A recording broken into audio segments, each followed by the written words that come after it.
Hello friends, स्वागत है आप सभी का हमारे यूट्यूब चैनल सेल्फ एजुकेशन पर। आज का हमारा टॉपिक है मुख्यमंत्री और मंत्री परिषद के बारे में हम आज पढ़ेंगे। तो हालांकि हमारा जो है शुरुआती जो है वीडियो सरकार क्या है उसमें हम थोड़ा सा समझने का प्रयास किया था कि सरकार जो है स्थानीय स्तर पर होता है, राज्य स्तर पर होता है और केंद्र स्तर पर होता है। तो राज्य स्तर पर पहले हम स्टार्ट कर रहे हैं पढ़ना। तो राज्यपाल जो है हमने पिछले वीडियो में पढ़ा था, आज पढ़ेंगे मुख्यमंत्री और मंत्री परिषद, फिर महाधिवक्ता, फिर सरकार के कार्य क्या होते हैं। तो आज ख़त्म कर देंगे लगभग में ये पूरे पढ़ करके। तो आज हम जैसे पढ़ने वाले हैं मुख्यमंत्री और मंत्री परिषद क्या होता, इसको थोड़ा सा हम समझने का प्रयास करते हैं। जैसे देखते हैं केंद्र स्तर पर और राज्य स्तर पर, ठीक है। कार्यपालिका यहाँ पर भी देखते हैं और यहाँ पर भी कार्यपालिका हम देखते हैं। ये लगातार हम समझा रहे हैं कार्यपालिका इसलिए ताकि आपको आसानी से समझ में आ सके। कार्यपालिका में देखें तो एक होता है राष्ट्रपति जो कि सरकार के संवैधानिक प्रमुख होता है, एक होता है प्रधानमंत्री जो कि वास्तविक हेड होता है, वास्तविक होता है, ये नाम मात्र का होता है। सेम उसी तरीके से हम राज्य में देखें कार्यपालिका तो होता है राज्यों में राज्यपाल और होता है सीएम यानी मुख्यमंत्री, हम सीएम लिखेंगे डायरेक्ट। तो राज्यपाल देखें तो ये नाम मात्र का होता है, सरकार के कार्यकारी प्रमुख होता है और उसी तरीके से जो वास्तविक प्रमुख होता है सरकार का वो सीएम होता है, ठीक है। तो हमने आसानी से समझा कि जिस तरीके से केंद्र में देखें तो यहाँ पर जो कार्यपालिका होता है वहाँ पर जो है उसका नाम मात्र का जो प्रमुख जिसको हम संवैधानिक प्रमुख बोलते हैं वो राष्ट्रपति होता है। वहीं सरकार का मुखिया जो है वास्तविक रूप में प्रधानमंत्री होता है। उसी तरीके से हम देखें राज्यों में, इसमें जो है जो सरकार का नाम मात्र का यानी संवैधानिक जो प्रमुख होता है वो राज्यपाल होता है। और वहीं हम सरकार के बारे में देखें तो वास्तविक हेड जो होता है वो यहाँ पे होता है सीएम। अब दोनों को देखते हैं कि किस प्रकार से जो है एक व्यक्ति सीएम बनता है और किस प्रकार से एक व्यक्ति जो है वो पीएम बनता है, प्राइम मिनिस्टर बनता है। तो इसको थोड़ा सा हम समझने का प्रयास करते हैं। सबसे पहले हम देखते हैं कि प्रत्यक्ष रूप से हम प्रत्येक 5 वर्षों में चुनाव के माध्यम से एक सांसद को चुनते हैं। आपने भी वोट दिया होगा अगर आपकी आयु 18 वर्ष से ज़्यादा हो और जो है वोटर लिस्ट में आपका नाम हो। तो वहीं हम सीएम की बात करें तो अधिकतर देखेंगे कि राज्यों में विधानसभा का जो है वो प्रत्यक्ष रूप से चुनाव होता है जिसमें हम एमएलए का जो है वोट देते हैं और उसको हम चुनते हैं। तो वो विधानमंडल में जाता है और वहाँ पे जैसे ही जाता है तो फिर जा कर के जिस पार्टी की ज़्यादा जो है यानी कि बहुमत आता है तो वो सरकार बनाने के लिए जो है वो तैयार होता है। तो उस तरीके से यहाँ पर देखें तो यहाँ पर होता है विधायक, ठीक है। और सांसद सब मिल करके जितने भी देश में यानी कि 543 सांसद हैं और ये तमाम सारे सांसदों का जो है प्रत्यक्ष रूप से निर्वाचन होता है और हम जैसे आम जनता उसको वोट देते हैं। और यही जाकर के जब संसद में बैठता है तो संसद में जाकर के फिर देखें तो अपना जो है एक बहुमत दल का नेता चुनता है, वही नेता जाकर के आगे देश का प्रधानमंत्री बनता है। उसी प्रकार से देखें हम राज्य में यानी कि जब विधानसभा का चुनाव होता है तो इसमें भी एमएलए को हम प्रत्यक्ष रूप से वोट देते हैं और उसको चुनते हैं और वो एमएलए जो है जाकर के विधान मंडल में बैठता है। विधान मंडल में हालांकि एक होता है विधान सभा और एक होता है विधान परिषद। विधान परिषद में देखें तो यहाँ पर हम उसको प्रत्यक्ष रूप से वोट नहीं करते हैं, इसका चुनाव अप्रत्यक्ष रूप से होता है। जब हम इसके बारे में विधायिका के बारे में पढ़ेंगे तो आसानी से समझ लेंगे, ठीक है। अब आते हैं यानी कि विधायक चुन लेता है तो यहाँ पर थोड़ा सा और समझने का प्रयास करते हैं। ऐसे विधान मंडल, ठीक है। अब विधान मंडल में क्या होता है, एक होता है विधान सभा और एक होता है विधान परिषद, शॉर्ट में हम लिख दिए यहाँ पर। और संसद में हम देखें तो एक तरफ से होता है यहाँ पर लोकसभा, शॉर्ट में लिखते हैं, एक होता है राज्यसभा। ये जो होता है उच्च सदन होता है विधानमंडल का, अर्थात वरिष्ठों का सदन होता है। और संसद में भी देखें तो ये संसद, यहाँ पे सांसद हम लिख दिए, यहाँ संसद लिखेंगे। अब पीएम ये पे चुनता है, एमपी जिसको मेंबर ऑफ पार्लियामेंट बोलते हैं, ठीक है। संसद में होता है लोकसभा और राज्यसभा। राज्यसभा जो होता है वरिष्ठों का जो है सदन होता है, ये उच्च सदन होता है। इसमें जो है हम आम व्यक्ति जो है इसमें वोट नहीं देते हैं, ये हालांकि प्रत्यक्ष रूप से इसका चुनाव होता है। जब हम केंद्र विधायक काम पढ़ेंगे तो फिर इसको समझेंगे, फिलहाल इसको समझते हैं और इसको समझते हैं, जो है इसको समझते हैं और इसको समझने का हम प्रयास करते हैं। थोड़ा सा इसको हम मिटा लेते हैं फिर समझते हैं।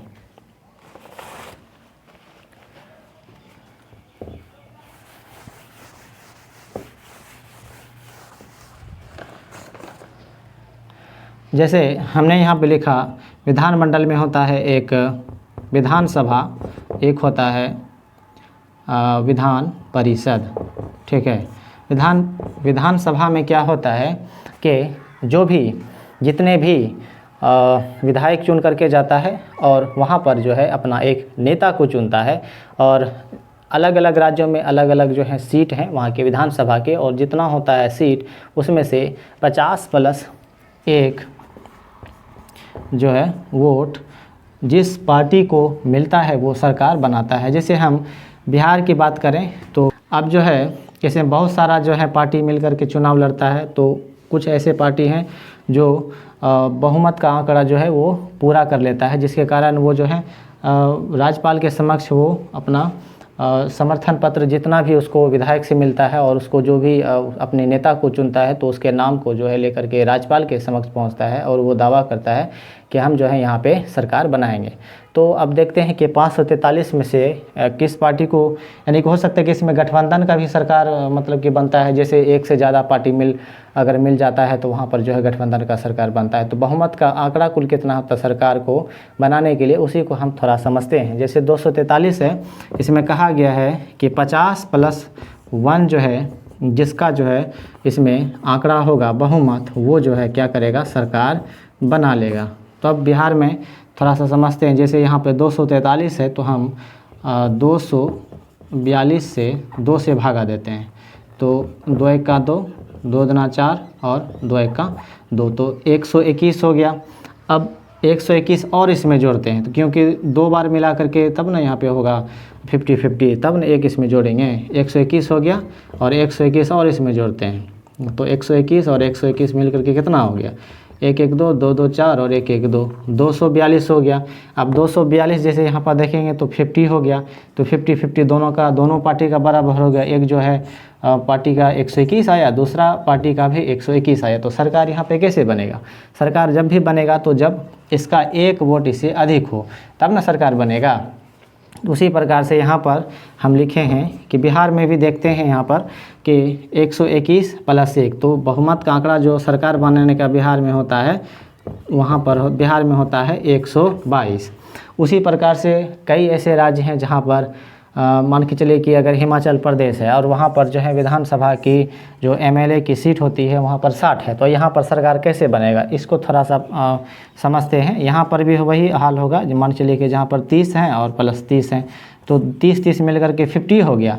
अब एक व्यक्ति को जो है इसमें एक वोट, इसमें जो है एक व्यक्ति को एक इसमें विधायक और चाहिए तब ना जा कर के बनेगा, तो इसमें हो जाएगा 31, तो ये हो गया बहुमत। इसी प्रकार से जितने भी भारत के राज्य हैं उसको इसी प्रकार से निकालिएगा तो आपको आसानी से जो है बहुमत निकाल सकिएगा कि किस राज्य में जो है बहुमत का आंकड़ा कितना लाया जाएगा जो कि वहाँ पे सरकार बन जाएगा। तो इस प्रकार से हमने देखा, ठीक है, बहुमत में। अब आते हैं राज्यपाल के पास जब ये लोग पहुँचता है तो वहाँ पर जो है अपना सरकार बनाने का दावा पेश करता है। अब इसमें जो है राज्यपाल का कुछ ऐसे विवेक शक्तियाँ भी भारत के संविधान में दिया गया है। अब ये क्या करता है कि अपने विवेक का शक्ति का उपयोग करके वो देखता है कि जिस व्यक्ति का, यानी कि जिस व्यक्ति के द्वारा ज़्यादा जो है वोट, यानी कि जिस व्यक्ति के द्वारा देखें ज़्यादा बहुमत है, यानी जिसका एमएलए ज़्यादा है, तो वो क्या करेगा, वो सरकार बना लेगा। कुछ ऐसा भी, यानी कि देखें कुछ ऐसा भी अपवाद है भारत में, जो कि ऐसा अपवाद भी है भारत में, देखें तो कुछ पार्टी का जो है बहुमत कम है, उसी को जो है राज्यपाल दे देता है आमंत्रित कि आप जो है सरकार बनाइए। तो इस तरीके से विवाद उत्पन्न हो जाता है। विशेषाधिकार दिया गया है, यानी इसमें देखें राज्यपाल को जो है विवेक की शक्ति के बारे में कहा गया है। अगर इसमें किसी भी प्रकार के विवाद पैदा होता है तो वो जो है न्यायालय के समक्ष प्रश्नगत नहीं किए जाएंगे। इसको हमने आसानी से समझा। अब थोड़ा सा अब समझने का हम प्रयास करते हैं कि मुख्यमंत्री के बारे में।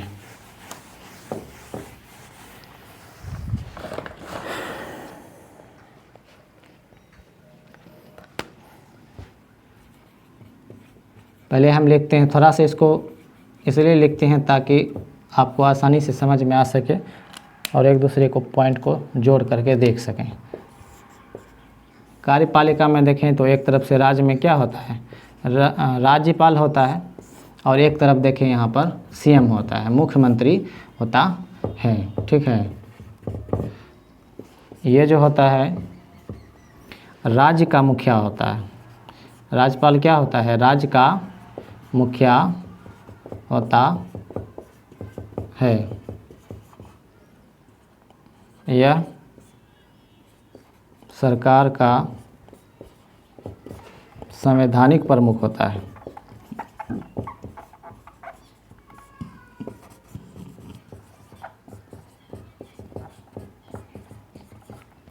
अगर हम वहीं चीफ मिनिस्टर के बारे में बात करें तो क्या होता है, यह सरकार का मुखिया होता है।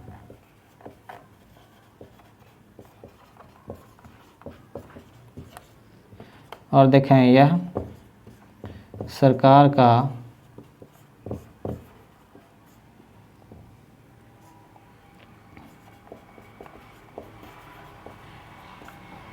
वास्तविक प्रमुख होता।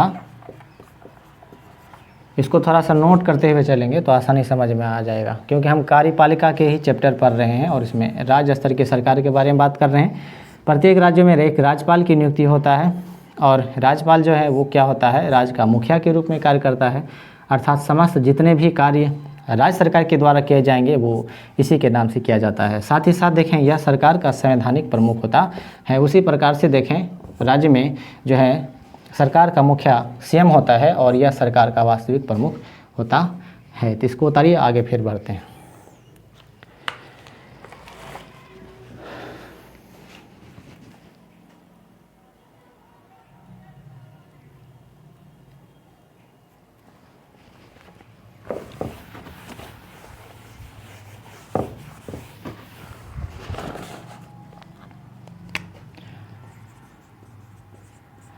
अनुच्छेद 163 आते हैं।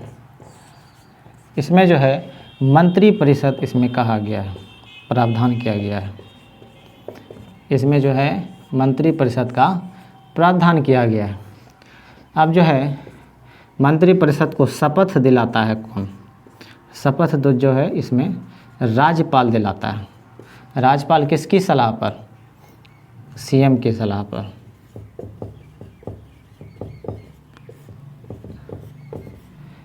यानी मंत्री परिषद के जो अध्यक्ष होते हैं वो सीएम होता, यानी मुख्यमंत्री होता।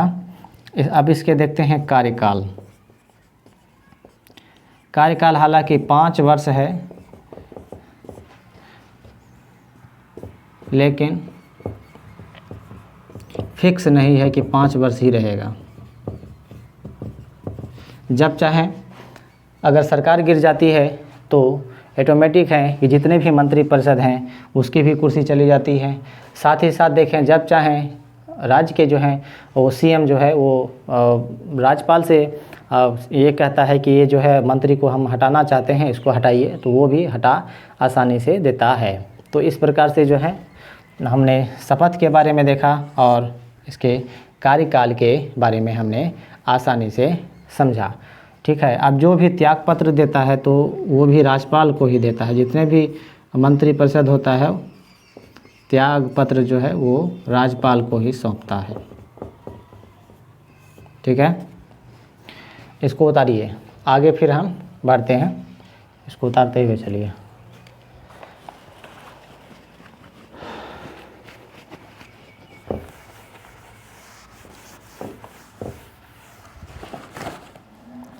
अब आते हैं अनुच्छेद 164।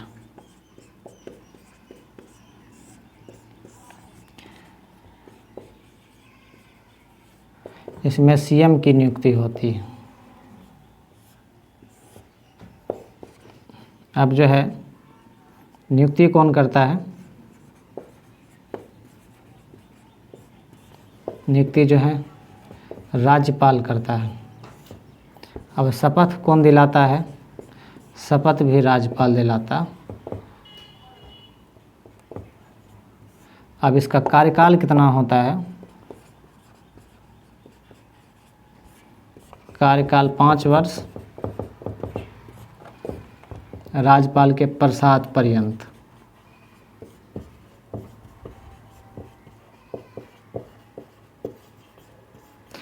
अब यहाँ पर प्रसाद पर्यंत इसलिए यहाँ पर लिखे हैं कि मान के चलिएगा अगर ये जो है कोई भी अगर चीफ मिनिस्टर है, अगर वो अपना बहुमत का आंकड़ा खो देता है तो उस स्थिति में क्या होता है कि सरकार गिर जाती है और इसका जो कार्यकाल जो भी 5 वर्ष होता है वो पहले ही समाप्त हो जाता है। तो इसलिए जो है राज्यपाल के प्रसाद पर्यंत इसमें हम लिखे हैं।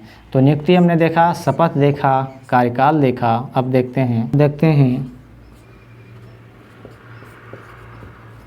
त्याग पत्र, फिर देखते हैं वेतन, फिर देखते हैं योग्यता। एक एक करके समझते हैं।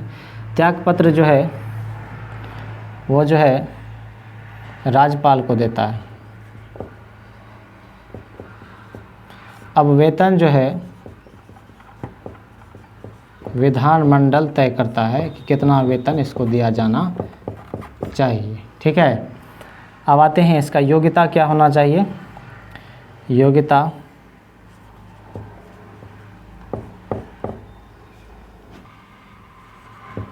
अब जो है मंत्री बनने के लिए कोई योग्यता नहीं है।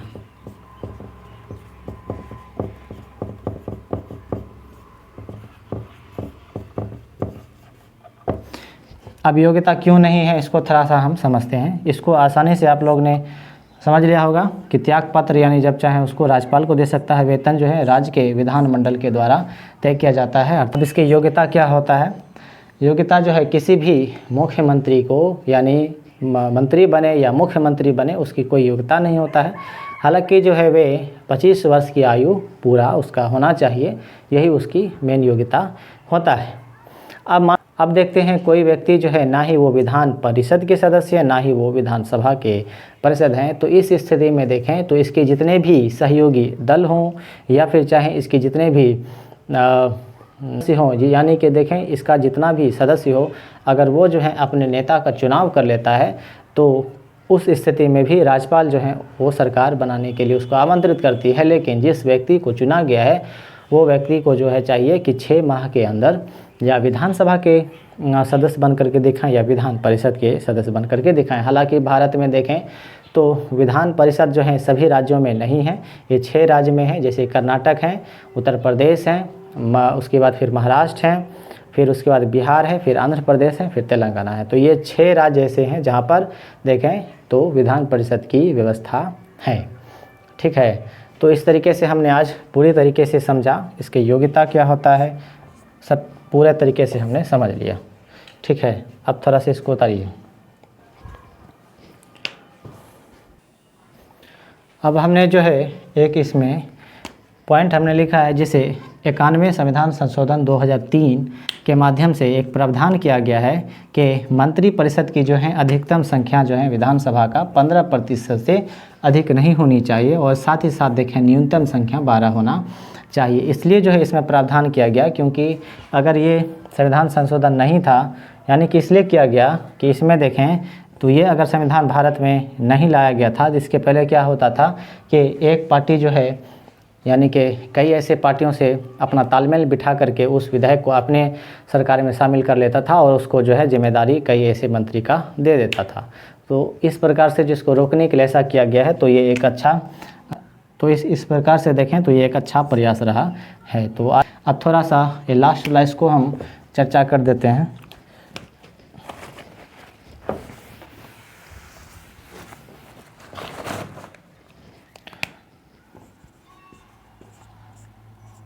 अनुच्छेद 166 और अनुच्छेद 167।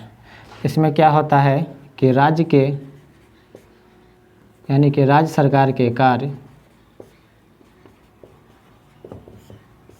राज्य सरकार के समस्त कार्य राज्यपाल के नाम से की जाती है।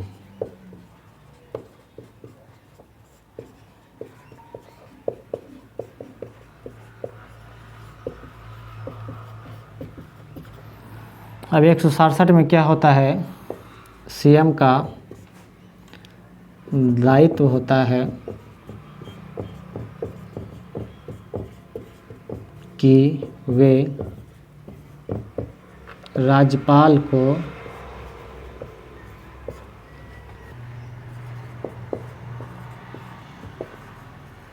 कार्यपालिका संबंधी सूचना दे। ठीक है, अब देखते हैं राज्य सरकार समस्त जो है अब यहाँ पे देखते हैं कार्य, यहाँ पर कार्य लिखते हैं। राज्य सरकार के समस्त कार्य जो है राज्यपाल के नाम से की जाती है और सीएम का जो है दायित्व होता है कि वे राज्यपाल को कार्यपालिका से संबंधित जितने भी कार्य किए जा रहे हैं उसको जो है वो अवगत कराता रहे। तो इसको उतारिए। तो आज का जो चैप्टर हमारा यहीं पे समाप्त होता है। अब जल्द ही नेक्स्ट वीडियो में मिलते हैं। तो थैंक यू।